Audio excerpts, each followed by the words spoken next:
안녕하세요, 청취자 여러분. 오늘 저희가 함께 살펴볼 이야기는요, 부산에 사시는 이명자 할머니께서 보내주신 아주 특별한 사연입니다. 네, 이게 정말 뭐랄까 드라마보다 더 드라마 같은 실화라고 할 수 있겠습니다. 맞아요. 오늘의 주제는 바로 이겁니다.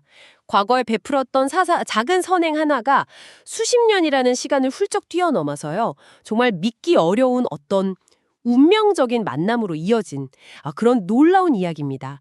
제가 이야기 얼개를 살짝 먼저 말씀드리면 형편이 넉넉하진 않으셨는데 오랫동안 고아원을 후원하신 할머니가 계세요. 네. 근데 그 과정에서 굉장히 마음을 줬던 아이가 있었는데 연락이 끊기게 됩니다.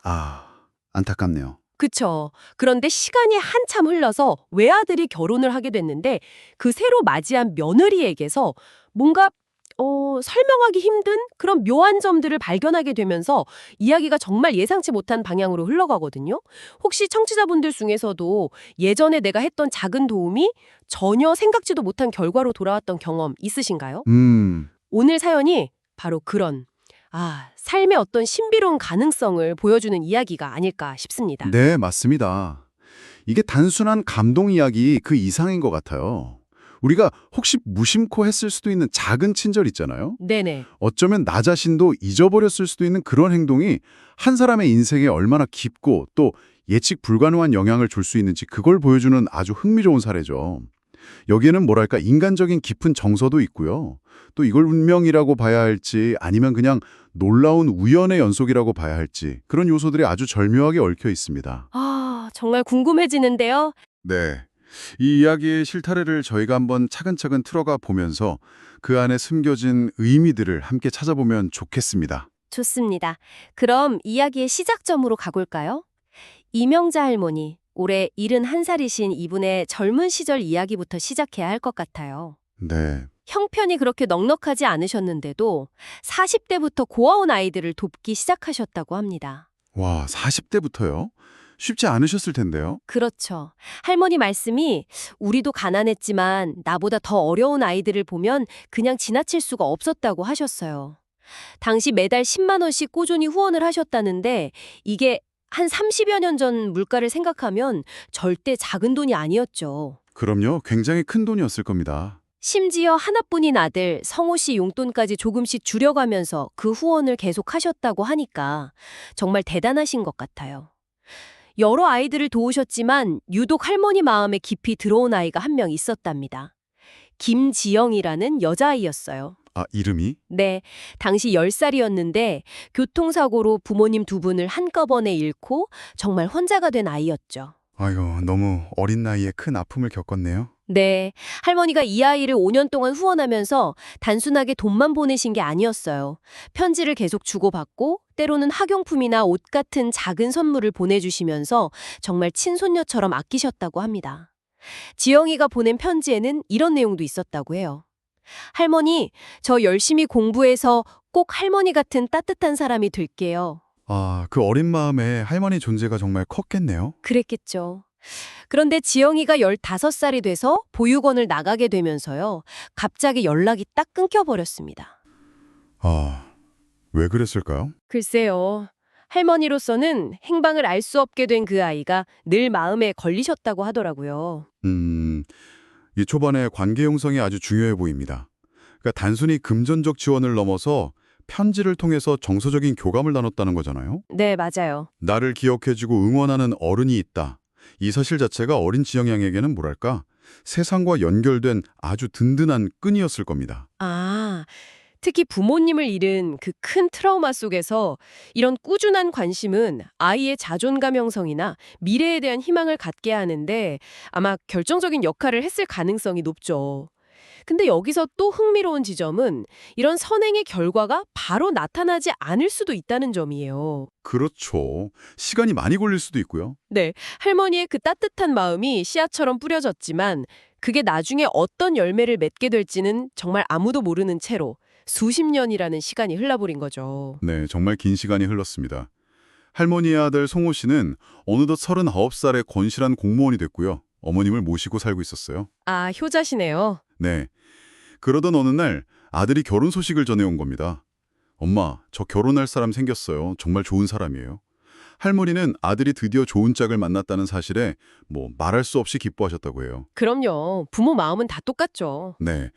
혼자 아들을 키우시면서 혹시 외로워하지 않을까 늘 걱정하셨는데 드디어 가정을 이룬다고 하니까요. 할머니 말씀이 그동안 혼자 있느라 얼마나 외로웠을까 싶어서 빨리 만나보고 싶었다고 예비 며느리 만날 날을 정말 손꼽아 기다리셨다고 합니다. 기대가 크셨겠네요. 네, 드디어 삼견례 날이 됐습니다. 할머니는 정성껏 음식을 준비하고 예비 며느리를 기다리셨죠.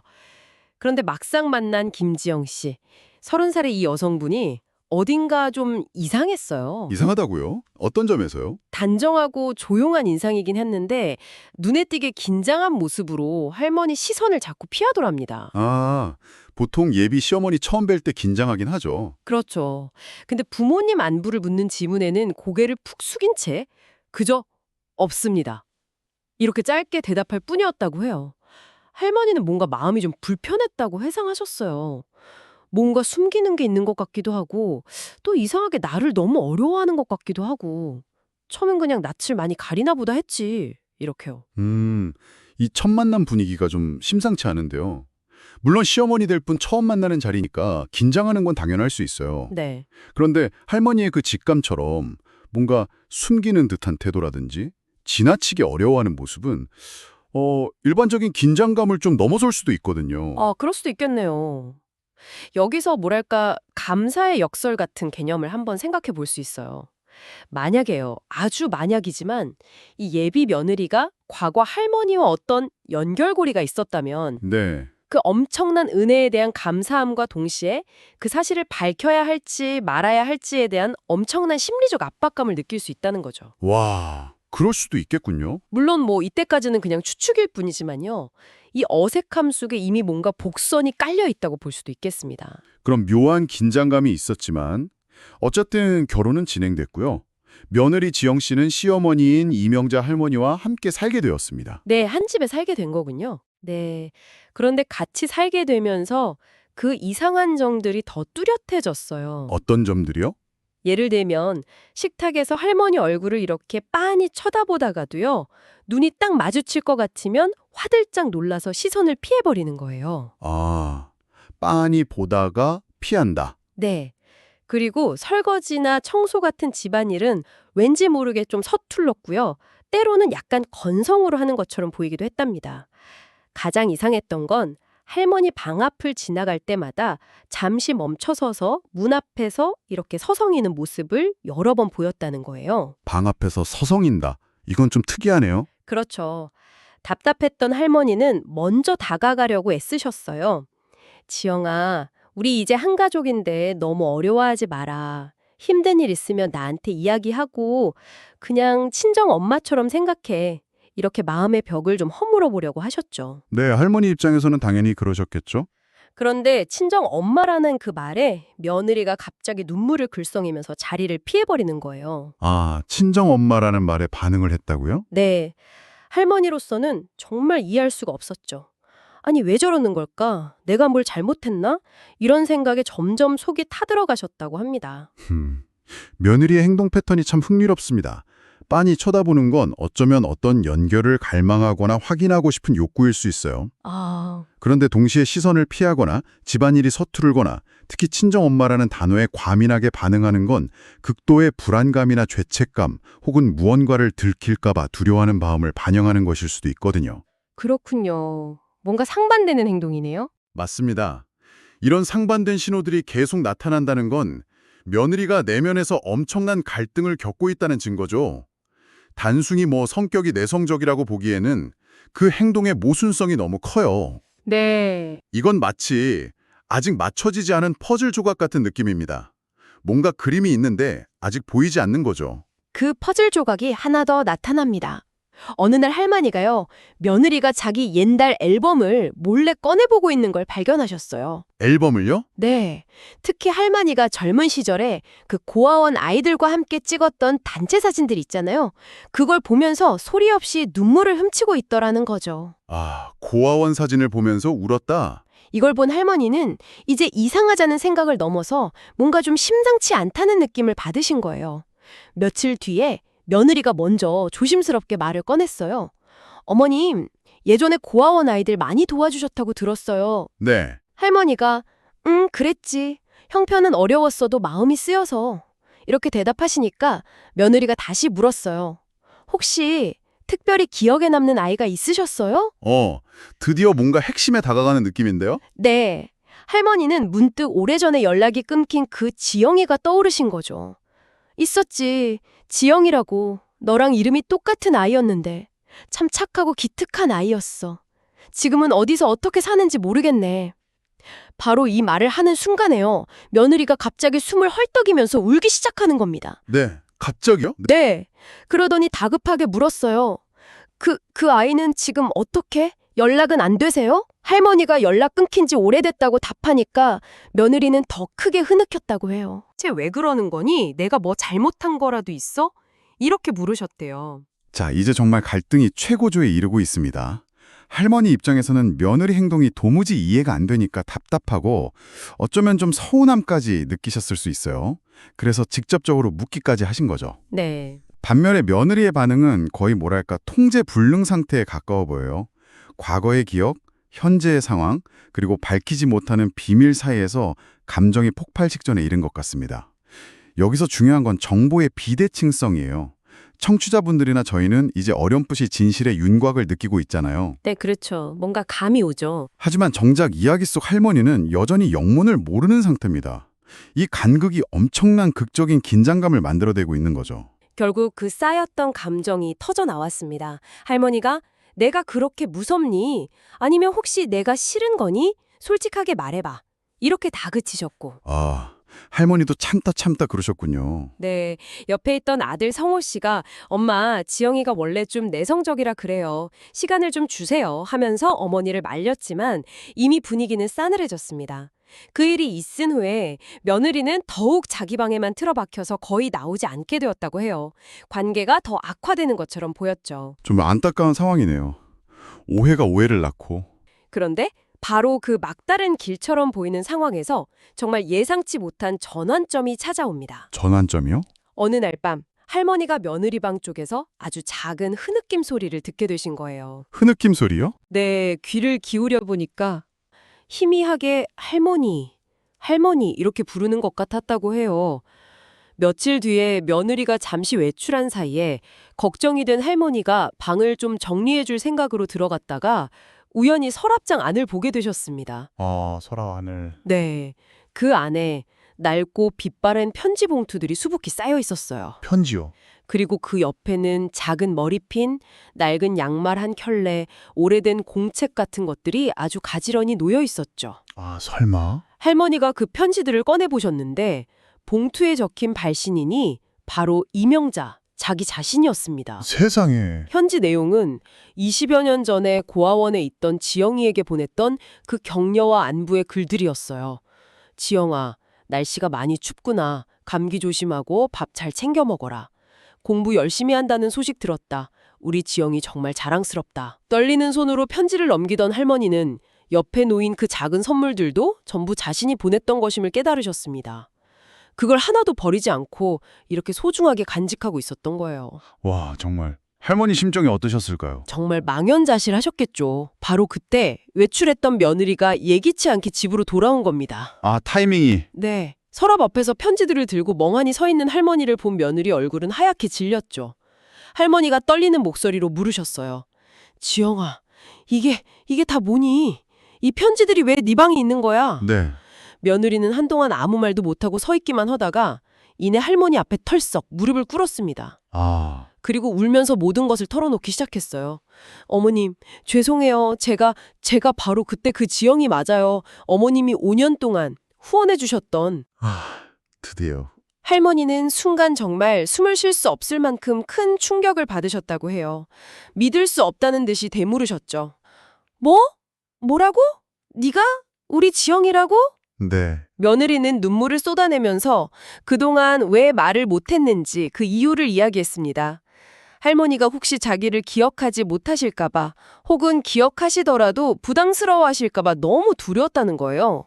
그런 마음이었군요. 그리고 할머니의 아들, 그러니까 성호 씨와 결혼하게 된 이 상황이 혹시 할머니께 누가 되거나 실망을 안겨드릴까 봐 너무 걱정했다고 말했습니다. 특히 첫 만남 때 할머니 표정을 보고 아, 나한테 실망하셨구나 이렇게 오해를 했고 그래서 더 입을 열 수가 없었다고 고백했어요. 오해였군요. 네. 무서웠어요. 어머님 얼굴을 제대로 볼 수가 없었어요. 혹시 절 못 알아보시거나 아니면 부담스러워 하실까봐 그냥 제가 죄송해서 어머님께 실망만 드린 것 같아서 차라리 모르게 하는 게 낫다고 생각했어요. 이렇게요. 와, 그동안 얼마나 마음고생이 심했을까요? 그제야 모든 행동들이 다 이해가 되기 시작한 거죠.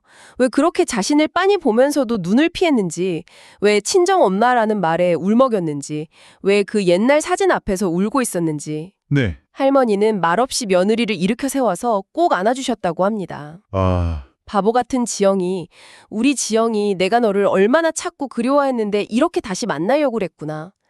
두 사람은 한참 동안 서로를 부둥켜 안고 눈물을 흘렸다고 해요. 정말 감동적인 순간이네요. 그때 마침 방으로 들어온 아들 성호 씨도 이 기막힌 사연을 다 듣고는 놀라움과 감동으로 할 말을 잃었다고 합니다. 그저 정말 세상에 그럼 우리가 만난 건 정말 운명이었네요. 라고 말할 뿐이었죠. 수십 년간 이어진 그 그리움과 오해, 불안감이 정말 한순간에 녹아내리는 아주 감격적인 재회였습니다. 네. 이것이 바로 이야기의 정점이자 모든 감정적인 매듭이 풀리는 순간입니다. 진실이 딱 밝혀지면서 그동안 쌓였던 모든 긴장, 오해, 불안감이 해소되는 거죠. 네. 여기서 우리는 선행의 파급 효과라는 게 얼마나 예측 불가능하고 또 장기적인지를 다시 한번 목격하게 됩니다. 그리고 며느리가 느꼈을 그 복잡한 심리, 이걸 더 깊이 이해할 수 있게 돼요. 수십 년간 간직해온 그 감사함, 하지만 동시에 은인을 실망시킬지도 모른다는 두려움, 또 현재의 행복이 과거의 도움 덕분이라는 사실을 밝히는 것에 대한 어떤 부담감. 정말 복잡했겠네요. 네, 이런 감정들이 막 뒤섞여 있었던 거죠. 이 이야기는 또한 진정한 친절이라는 것은 어떤 보상도 기대하지 않을 때 오히려 가장 놀라운 방식으로 우리에게 돌아올 수 있다는 것을 보여주는 아주 강력한 사례이기도 합니다. 네, 정말 그렇습니다. 그날 이후로 집안 분위기는 완전히 달라졌다고 해요. 아, 그렇겠죠. 할머니는 이제 며느리를 더 이상 며느리가 아니라 정말로 되찾은 딸처럼 여기게 되셨고요. 지영 씨 역시 할머니를 친어머니 이상으로 따르면서 아주 살갑게 대한다고 합니다. 지영 씨 말이 이제 정말 며느리가 아니라 딸이 된 기분이에요. 평생 어머님께 효도하며 살 거예요. 라고 했다고 하네요. 아름다운 결말이네요. 네. 20여 년 전에 그 넉넉하지 않은 살림 속에서도 나눴던 작은 온정이 세월을 뛰어넘어서 정말 기적 같은 운명을 만들어낸 것입니다. 이 특별한 사연은 우리 각자에게도 생각해볼 거리를 던져주는 것 같아요. 어떤 점일까요? 때로는 아주 사소해 보이는, 어쩌면 우리 기억 속에서 사라졌을지도 모르는 그런 작은 행동 하나하나가 누군가의 삶에, 그리고 궁극적으로는 우리 자신의 삶에 어떤 나비 효과를 일으킬지 아무도 모른다는 사실이죠. 인간관계에서 진심 어린 공감과 연결이 얼마나 중요한지, 그리고 그것이 때로는 시간과 공간을 초월해서 예상치 못한 감동과 의미를 만들어낼 수 있다는 것을 다시 한번 깨닫게 됩니다. 오늘 이 이야기를 들으신 청취자 여러분께 마지막으로 이런 질문을 한번 던져보고 싶습니다. 네. 만약 당신이 며느리 지영 씨의 입장이었다면 과연 당신은 그 사실을 언제, 어떻게 밝혔을까요? 아니면 밝히지 못하고 계속 가슴앓이를 했을까요? 우리 삶 속에도 혹시 이렇게 드러나지 않은 채 숨겨진 연결고리나 이야기가 있지는 않을까요? 과거의 작은 행동들이 현재 우리의 관계망 속에서 어떤 보이지 않는 실들을 엮어내고 있을지도 모릅니다. 생각해볼 만한 질문이네요. 네. 오늘 하루 우리가 스쳐 지나가는 인연 속에서 건네는 작은 말 한마디, 혹은 작은 친절이 미래의 어떤 놀라운 이야기로 돌아올지 잠시 상상해보는 것은 어떨까요? 오늘 사연은 여기까지입니다. 다음에는 더 감동스러운 사연으로 찾아뵙겠습니다. 감사합니다.